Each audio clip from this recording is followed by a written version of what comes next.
pays des veilleurs, tome 3, l'Ascension. Là où la lumière devient une manière d'être. Dans le pays des veilleurs, il existe un moment où l'on cesse de chercher la lumière et où l'on commence à marcher avec elle. Ce moment ne dépend pas de l'âge. Il dépend d'un souffle, d'un tremblement, d'une vérité qui se lève en soi comme une aube intérieure. On l'appelle l'ascension. Ce n'est pas une montée vers le ciel, c'est une montée vers soi-même, vers cette part silencieuse qui a grandi dans l'ombre, qui a appris à écouter, à douter, à aimer sans se montrer, à se tenir debout, même quand le vent hésite. Après les années de brume, après les questions qui ouvrent, après les peurs apprivoisées, après les silences partagés, les jeunes veilleurs sentent quelque chose changer en eux. Ce n'est pas un éclat, ce n'est pas une révélation, c'est une gravité douce, une profondeur nouvelle, comme si leur cœur avait trouvé un rythme plus vaste. Ils ne cherchent plus à être vus, ils cherchent à être vrais. Ils ne cherchent plus à comprendre, ils cherchent à comprendre de l'intérieur. Ils ne cherchent plus à avancer, ils cherchent à avancer juste.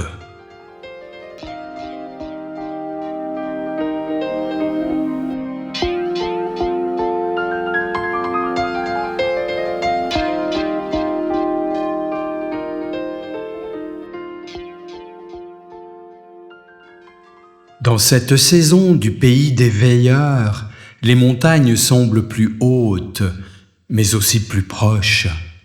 Les sources chantent moins fort, mais leur chant porte plus loin. Les pierres murmurent moins de questions, mais leurs murmures vont plus profond. C'est le temps où l'on découvre que la lumière n'est pas un don, ni une mission, ni une charge. La lumière est une manière d'habiter le monde, une manière de regarder, une manière de marcher, une manière de respirer, une manière d'aimer. Les veilleurs qui entrent dans l'ascension ne sont plus des enfants, ils ne sont plus des adolescents, ils deviennent des êtres qui savent que la bonté n'est pas un geste, ni une émotion, ni une réponse. La bonté est une présence qui ne cherche rien, qui ne prouve rien, qui ne réclame rien. Une présence qui éclaire sans briller, qui réchauffe sans brûler, qui accompagne sans guider. C'est dans cette saison que commencent les récits du tome 3, des récits où la lumière intérieure devient une force tranquille, où les choix deviennent des chemins, où les blessures deviennent des portes, où les élans deviennent des directions. Des récits où l'on apprend non plus à sentir, non plus à traverser, mais à devenir soi, à devenir vrai, à devenir vaste, à devenir veilleur.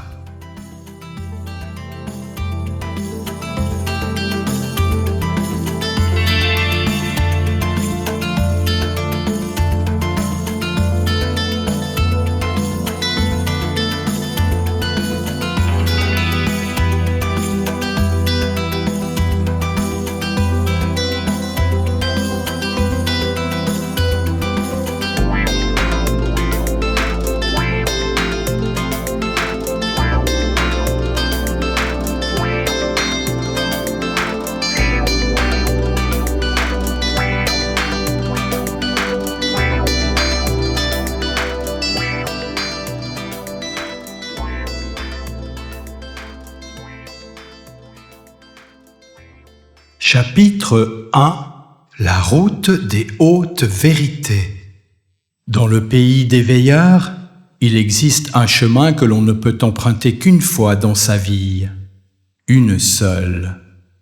Et seulement lorsque la lumière intérieure cesse d'être une question et commence à devenir une direction. On l'appelle la route des hautes vérités. Ce n'est pas une route que l'on trouve, c'est une route qui apparaît quand on est prêt à marcher autrement. Un matin où le ciel semblait plus vaste que d'habitude, un jeune veilleur nommé Orien sentit un appel dans sa poitrine. Pas un appel doux, pas un appel urgent, un appel vrai. Il marcha jusqu'au pied des montagnes du haut silence. Là, entre deux rochers, une ligne de lumière se dessina, fine comme un fil, mais si intense qu'elle semblait couper l'air. La route des hautes vérités. Orien posa le pied dessus, la lumière vibra, le monde changea. La route montait, mais ce n'était pas une montée physique, c'était une montée intérieure. À chaque pas, une vérité se révélait. Pas une vérité du monde, une vérité de lui-même. La première vérité surgit comme un souffle. Tu n'es pas ce que tu montres, tu es ce que tu vis. Orien sentit son cœur se serrer.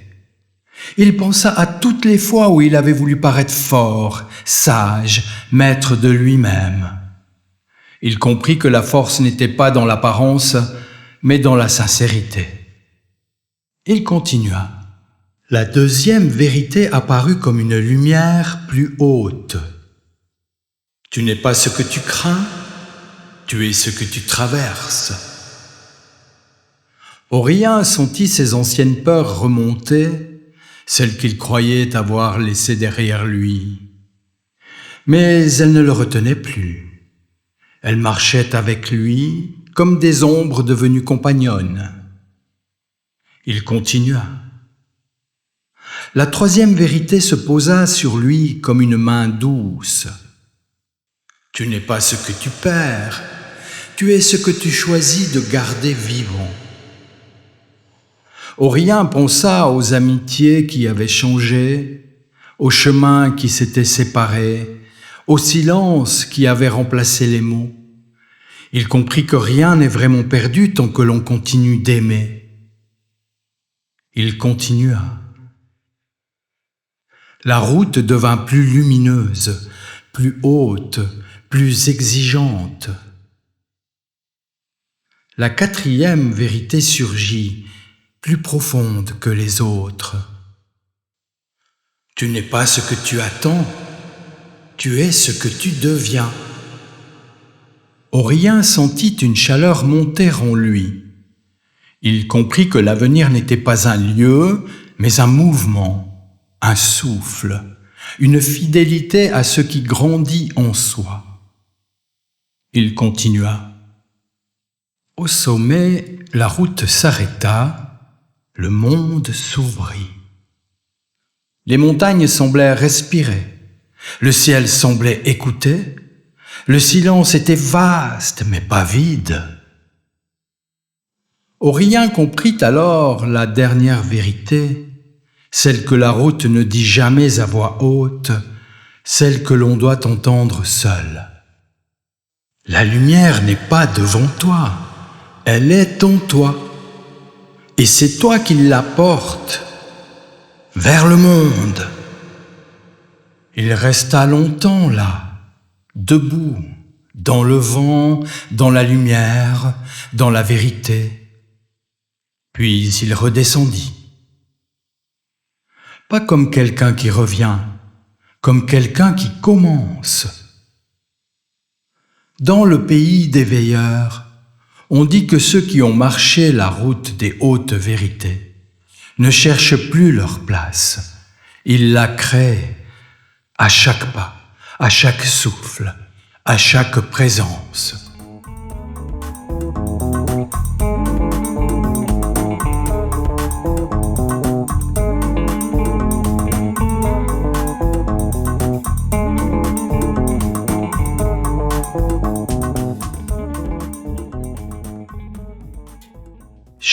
Chapitre 2. Le feu qui ne juge pas. Dans le pays des veilleurs, il existe un feu que l'on ne peut approcher qu'à partir de 15 ans. Avant, il brûlerait trop fort. Après, il brûlerait trop peu. On l'appelle le feu qui ne juge pas. Ce n'est pas un feu ordinaire. Il ne dévore rien, il ne détruit rien. Il éclaire ce qui est vrai et apaise ce qui tremble. Une nuit où le vent semblait porter des secrets anciens, une jeune veilleuse nommée Soléane sentit un appel dans sa poitrine, un appel chaud, profond, presque ancien. Elle suivit ce souffle jusqu'à une clairière qu'elle n'avait jamais vue. Au centre, un cercle de pierre entourait une flamme haute, dorée, immobile, comme si elle attendait depuis toujours. Soléane s'approcha. La flamme ne crépitait pas, elle respirait. Quand elle tendit la main, le feu se pencha vers elle, comme pour la saluer. Alors, une voix intérieure, pas une voix extérieure, pas une voix de pensée, une voix du cœur murmura « Approche, je ne juge rien, je révèle. » Soléane sentit un frisson. Elle s'assit devant le feu. La flamme grandit et dans sa lumière, elle vit apparaître une image d'elle-même. Pas celle qu'elle montrait au monde, celle qu'elle cachait. Une Soléane fatiguée, parfois dure avec elle-même, parfois perdue, parfois trop exigeante, parfois trop silencieuse. Elle voulut détourner les yeux. La flamme murmura. Je ne te montre rien pour te blesser, je te montre ce que tu portes encore. Soléane respira, elle regarda, et plus elle regardait, plus l'image changeait. Elle vit ses forces, ses élans, ses fidélités, ses tendresses secrètes, ses vérités profondes. Elle comprit. Le feu ne jugeait pas. Il éclairait. La flamme se fit douce. Elle devint presque blanche. Une deuxième image apparut, celle de quelqu'un qu'elle avait jugé trop vite, trop durement, trop longtemps. Elle sentit une chaleur monter en elle, pas une brûlure, une ouverture. Le feu murmura, « Tu ne peux pas comprendre l'autre tant que tu ne t'es pas accueilli toi-même. » Soléane sentit ses yeux se remplir. Elle comprit que la bonté n'était pas d'excuser, ni de pardonner, ni de corriger. La bonté était d'accueillir. Accueillir ce qui est vrai, accueillir ce qui est fragile, accueillir ce qui est encore en chemin. La flamme devint petite, puis grande, puis douce, puis vaste. Elle prit la forme d'un cœur, puis d'un souffle, puis d'une lumière sans forme. Soléane posa sa main sur sa poitrine. Elle sentit la même chaleur en elle. Le feu murmura une dernière fois. « Je ne suis pas là pour te changer. Je suis là pour te rappeler que tu n'as jamais eu besoin d'être parfaite pour être vraie. » Quand Soléane se releva, le feu s'éteignit doucement, comme un ami qui se retire parce que sa tâche est accomplie. La clairière redevint ordinaire, la nuit redevint nuit, mais Soléane, elle, marchait avec une lumière nouvelle, une lumière qui ne jugeait pas, qui ne condamnait pas, qui ne séparait pas, une lumière qui comprend. Dans le pays des veilleurs, on dit que ceux qui ont rencontré le feu qui ne juge pas deviennent des êtres dont la présence seule apaise les tempêtes des autres, parce qu'ils ont appris à ne plus se brûler eux-mêmes.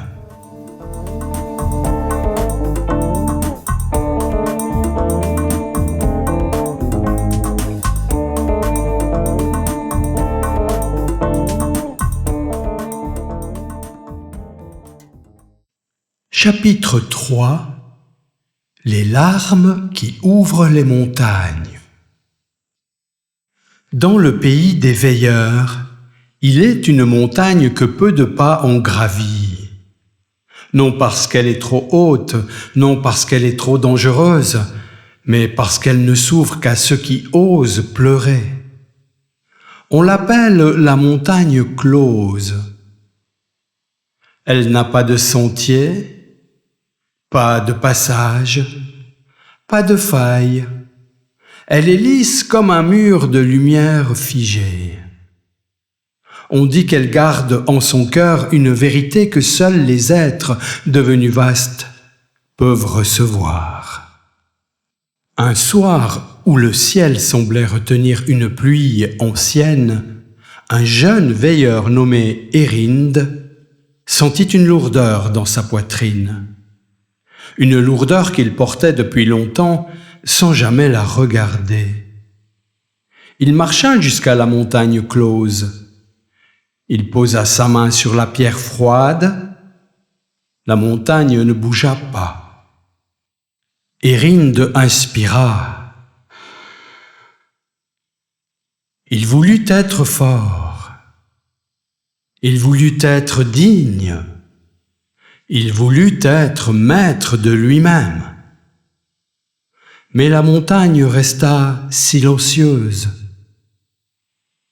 Alors une voix intérieure, une voix qu'il connaissait depuis toujours, murmura : « Tu n'as pas besoin d'être fort pour être vrai. Tu as besoin d'être ouvert. » Érinde sentit ses yeux se remplir. Il voulut retenir ses larmes. Il avait appris à ne pas pleurer, à ne pas montrer, à ne pas déranger. Mais la montagne murmura, dans un souffle presque imperceptible : « Je ne m'ouvre qu'à ce qui s'ouvre. » Alors Érinde laissa venir ce qu'il retenait depuis des années. Les larmes montèrent doucement, puis plus fort, comme une source longtemps contenue. Il pleura sa fatigue. Il pleura ses peurs. Il pleura ses pertes. Il pleura ses élans brisés. Il pleura ce qu'il avait été et ce qu'il n'avait pas encore osé devenir. Et plus il pleurait, plus la montagne vibrait. La pierre devint tiède, puis chaude, puis vivante. Une fissure apparut, fine comme un fil de lumière. Érinde continua de pleurer, pas pour ouvrir la montagne, pour s'ouvrir lui-même. La fissure grandit, la montagne s'écarta, un passage se forma non par force, mais par vérité. Érinde entra. À l'intérieur, il trouva une salle immense, faite de pierres claires, où l'air semblait respirer avec lui. Au centre, une source jaillissait. une eau pure, lumineuse, qui coulait comme une larme devenue rivière. La source murmura : « Les larmes ne sont pas faibles, elles sont des portes, elles ouvrent ce que la force ferme, elles libèrent ce que la peur retient, elles révèlent ce que le silence cache. » Érinde s'agenouilla. Il plongea ses mains dans l'eau, la chaleur le traversa. Une paix profonde, une paix qu'il n'avait jamais connue, se posa en lui. Il comprit. Pleurer n'est pas tomber, pleurer est devenir. Quand il ressortit, la montagne se referma derrière lui, doucement, comme une mère qui referme une porte pour protéger un secret. Mais Érinde n'était plus le même. Dans le pays des veilleurs, on dit que ceux qui ont ouvert la montagne close marchent ensuite avec une lumière particulière. Une lumière qui ne juge pas la fragilité, qui ne craint pas la douceur, qui ne fuit pas la vérité. Une lumière qui sait que les larmes ne brisent pas les êtres, elle les ouvre.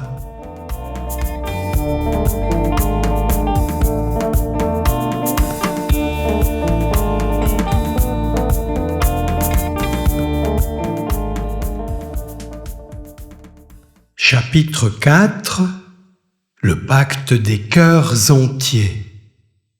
Dans le pays des veilleurs, il existe un lieu que l'on ne découvre jamais seul. Un lieu qui n'apparaît que lorsque deux êtres marchent côte à côte avec une vérité qui dépasse les mots. On l'appelle le lieu des deux souffles. Ce n'est pas un sanctuaire, ce n'est pas un sommet. C'est un espace qui se forme entre deux cœurs lorsqu'ils osent se montrer entiers. Un soir où le vent portait une douceur inhabituelle, deux jeunes veilleurs, Soléane et Orien, se retrouvèrent au bord d'un plateau qu'ils connaissaient bien. Ils ne s'étaient pas donné rendez-vous, ils n'avaient rien prévu. Mais chacun portait en lui une lumière nouvelle, née de ses propres ascensions. Ils se regardèrent. Pas comme on regarde un ami, pas comme on regarde un inconnu, comme on regarde quelqu'un qui pourrait voir en nous ce que nous n'avons jamais osé montrer. Ils marchèrent. Le chemin se forma sous leurs pas, un chemin de pierre claire, bordé d'une lumière douce, comme si la terre elle-même reconnaissait leur présence. Ils ne parlaient pas, ils n'avaient pas besoin. Le silence entre eux était vivant, dense, habité. À mi-parcours, le chemin s'élargit et une grande dalle de pierre apparut, gravée de deux cercles qui se touchaient sans se confondre. Le lieu des deux souffles. Soléane posa sa main sur le premier cercle, Orien posa la sienne sur le second. La pierre vibra. Une lumière monta du sol, douce, dorée, comme un souffle ancien qui se réveille. Alors une voix, pas une voix extérieure, pas une voix intérieure, une voix entre eux, murmura. Un cœur entier n'est pas un cœur parfait. C'est un cœur qui ose se montrer. Soléane sentit une chaleur monter en elle. Elle pensa à ses fragilités, à ses élans, à ses peurs, à ses vérités encore tremblantes. Elle dit doucement : « Je ne suis pas toujours sûre, je ne suis pas toujours forte, mais je suis vrai. La pierre brilla sous sa main. Aurélien sentit un souffle profond traverser sa poitrine. Il pensa à ses doutes, à ses silences, à ses forces, à ses blessures. Il dit « Je ne sais pas où je vais, je ne sais pas ce que je deviendrai, mais je marche avec mon cœur entier. » La pierre vibra sous sa main. Alors la lumière se leva entre eux, formant un arc doré qui reliait les deux cercles sans jamais les confondre. La voix murmura « Le pacte des cœurs entiers n'est pas un lien, c'est une reconnaissance. Vous ne vous appartenez pas, vous vous accueillez. » Soléane sentit ses yeux se remplir. Aurélien sentit son souffle s'élargir. Ils comprirent, être ensemble ne signifie pas se perdre, être ensemble signifie se permettre d'être soi en présence de l'autre. Ils posèrent leurs deux mains au centre de l'arc de lumière. La pierre devint tiède, le vent se calma, le monde sembla retenir son souffle. La voix murmura une dernière fois « Marchez séparés si la vie vous sépare, marchez ensemble si la vie vous unit, mais marchez toujours avec un cœur entier, c'est cela le pacte. » La lumière se dissipa, le chemin disparut, le plateau redevint ordinaire. Mais Soléane et Aurélien, eux, marchaient avec une présence nouvelle, une présence qui ne cherche pas à posséder, qui ne cherche pas à retenir, qui ne cherche pas à prouver, une présence qui reconnaît. Dans le pays des veilleurs, on dit que ceux qui ont scellé le pacte des cœurs entiers deviennent des êtres dont la lumière ne brille pas plus fort, mais plus juste, parce qu'ils ont appris que la vraie union n'est pas une fusion, mais une vérité partagée.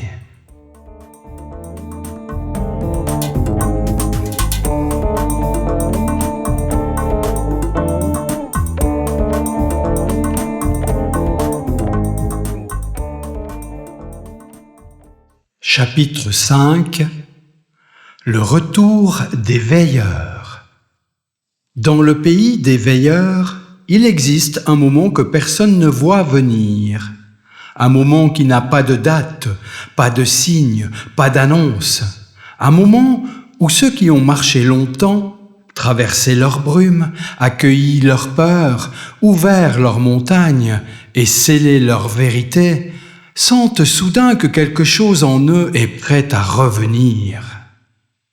On appelle ce moment le retour des veilleurs. Ce n'est pas un retour vers un lieu, c'est un retour vers le monde.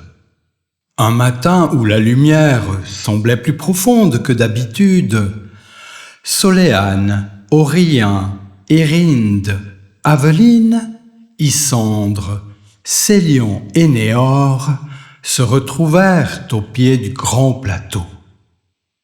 Ils ne s'étaient pas appelés, ils ne s'étaient pas cherchés. Ils étaient simplement venus, comme si la terre les avait doucement rappelés. Ils se regardèrent, et chacun vit dans les yeux des autres une lumière nouvelle, une lumière tranquille, une lumière qui ne cherchait plus à prouver, une lumière qui savait. Ils comprirent, l'ascension était accomplie. Le vent se leva, pas un vent fort, un vent qui porte, un vent qui reconnaît. Il tourna autour d'eux comme un cercle vivant, comme une étreinte invisible. Alors la terre vibra, une vibration douce, profonde, ancienne, et le plateau s'ouvrit, pas comme une porte, pas comme un passage, comme un cœur. Une lumière monta du sol, dorée, large, paisible.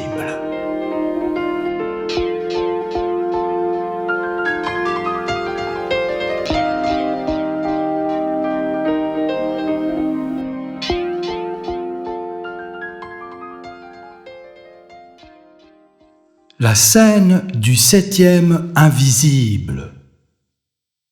Ils étaient 7, et pourtant, lorsque les jeunes veilleurs se placèrent autour de la lumière qui montait du plateau, la clarté n'en entourait que 6. Soléane fronça légèrement les sourcils. Non pas parce qu'elle voyait un manque, mais parce qu'elle sentait une place ouverte, comme un souffle invisible entre deux silhouettes. Le vent tourna autour d'eux, soulevant leurs manteaux, effleurant leurs visages. Il semblait contourner un espace vide, ou peut-être un espace habité autrement. La lumière dorée s'éleva davantage. Elle ne les éblouissait pas, elle les reconnaissait. Alors, dans cette clarté, quelque chose vibra, pas une forme, pas une ombre, une présence. Un murmure monta, une voix du monde, une voix sans bouche. Vous êtes 7, mais l'un de vous n'a plus besoin d'être vu pour être présent.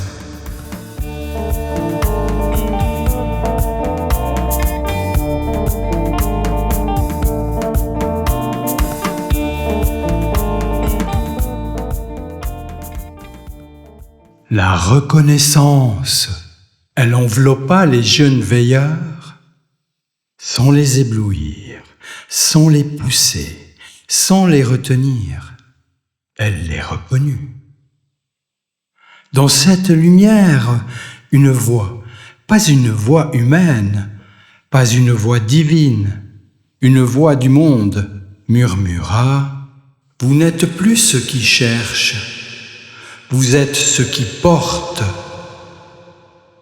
Soléane sentit la chaleur du feu qui ne juge pas se rallumer en elle.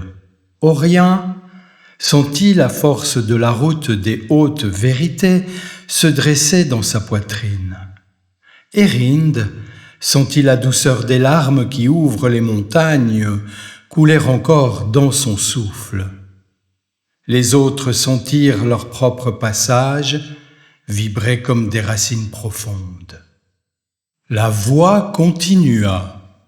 Le monde n'a pas besoin de maître. Il a besoin de présence, de cœurs entiers, de lumière tranquille, de veilleurs. La marche, la clarté se retira lentement, comme une marée qui laisse derrière elle un sable neuf. Le plateau redevint simple, le vent redevint vent. Ils se mirent en marche. Ils étaient 6, mais leurs ombres étaient 7. Aveline s'arrêta un instant, regarda derrière elle. Elle ne vit rien, et pourtant, elle sourit. « Il marche avec nous », murmura-t-elle. Les autres acquiescèrent sans parler. Ils savaient. Le 7e veilleur n'avait pas disparu, il avait simplement pris la forme de ce qu'ils allaient devenir. La descente. La lumière se retira doucement, comme une marée qui sait qu'elle reviendra. Le plateau redevint simple, le vent redevint vent, le monde redevint monde. Mais eux, les jeunes veilleurs, ne revinrent pas comme ils étaient partis. Il marchait avec une lumière qui ne cherchait plus à briller, mais à éclairer. Une lumière qui ne cherchait plus à guider, mais à accompagner. Une lumière qui ne cherchait plus à convaincre, mais à être.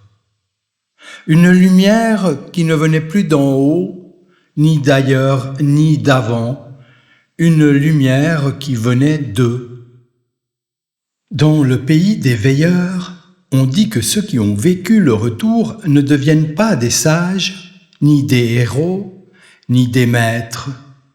Ils deviennent des êtres qui savent marcher dans le monde sans s'y perdre, sans s'y cacher, sans s'y éteindre. Des êtres qui savent que la lumière n'est pas un sommet, mais une manière d'habiter la terre. Des veilleurs.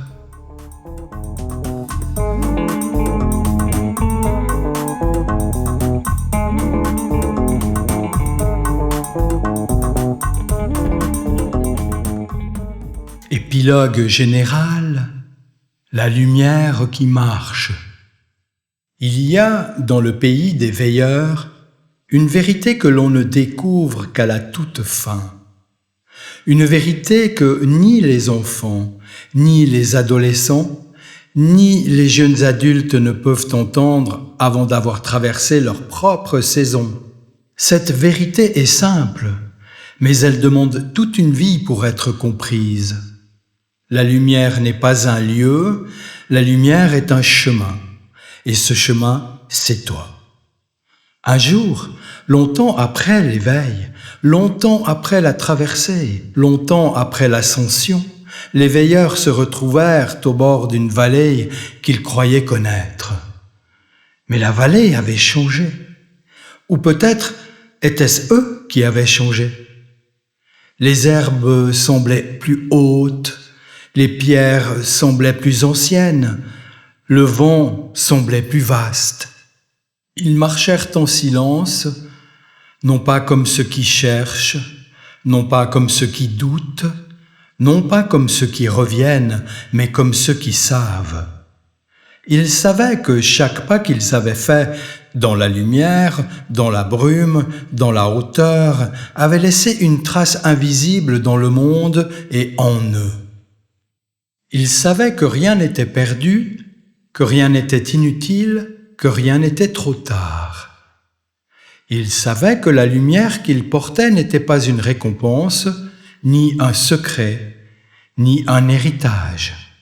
C'était une manière d'être. Alors, au centre de la vallée, quelque chose se passa. Pas un miracle, pas une apparition, pas un signe, un simple souffle. Un souffle qui venait du monde et un souffle qui venait d'eux et qui se rejoignirent comme deux rivières qui n'en font plus qu'une. Et dans ce souffle, ils comprirent la dernière vérité. La lumière n'est pas faite pour être gardée, elle est faite pour être vécue et en la vivant, tu la transmets. Ils n'avaient plus besoin de mots, ils n'avaient plus besoin de certitudes, ils n'avaient plus besoin de preuves. Ils avaient la lumière et la lumière avait eux. Alors, ils se séparèrent, non pas pour s'éloigner, mais pour éclairer le monde, chacun à leur manière, chacun à leur rythme, chacun avec leur cœur entier. Certains marchèrent vers les montagnes, d'autres vers les forêts, d'autres vers les villages, d'autres vers des lieux encore inconnus. Mais tous portaient en eux la même respiration, la même douceur, la même vérité. La lumière ne se trouve pas, la lumière ne se gagne pas, la lumière ne se mérite pas. La lumière se devient. Et dans le pays des veilleurs, on dit que tant qu'un être humain marche avec un cœur ouvert, un souffle vrai, une bonté vécue, la lumière continue de marcher avec lui. Et le monde, alors, devient un peu plus vaste, un peu plus doux, un peu plus vivant.